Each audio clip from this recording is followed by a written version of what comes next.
एक बार की बात है। देवताओं के राजा इंद्र ने कृषकों से किसी कारण से नाराज होकर 12 वर्षों तक बारिश न करने का निर्णय लेकर किसानों से कहा, अब आप लोग 12 वर्षों तक फसल नहीं ले सकेंगे।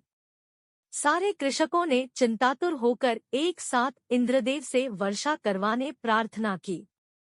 इंद्रदेव ने कहा, यदि भगवान शंकर अपना डमरू बजा देंगे तो वर्षा हो सकती है।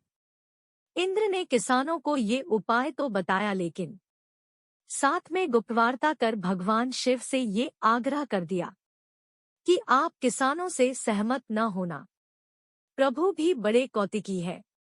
जब किसान भगवान शंकर के पास पहुंचे तो भगवान ने उन्हें कहा, डमरू तो 12 वर्ष बाद ही बजेगा।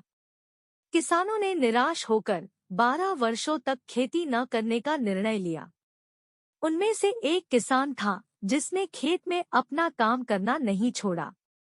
वो नियमित रूप से खेत जोतना, निंदाई, गुड़ाई, बीज बोने का काम कर रहा था। ये माजरा देखकर गांव के किसान उसका मजाक उड़ाने लगे। कुछ वर्षों बाद गांव वाले इस परिश्रमी किसान से पूछने लगे, जब आपको पता है कि 12 वर्षों तक वर्षा नहीं होने वाली, तो अपना समय और ऊर्जा क्यों नष्ट कर रहे हो? उस किसान ने उत्तर दिया, मैं भी जानता हूँ कि 12 वर्ष फसल नहीं आने वाली, लेकिन मैं ये काम अपने अभ्यास के लिए कर रहा हूँ, क्योंकि 12 साल कुछ न करके मैं खेती किसानी का काम भूल जाऊंगा। मेरे शरीर की श्रम करने की आदत छूट जाएगी। इसीलिए ये काम मैं नियमित कर रहा हूँ, ताकि जब 12 साल बाद वर्षा होगी तब मुझे अपना काम करने के लिए कोई कठिनाई न हो। ये तार्किक चर्चा माता पार्वती भी बड़े कौतूहल के साथ सुन रही थी।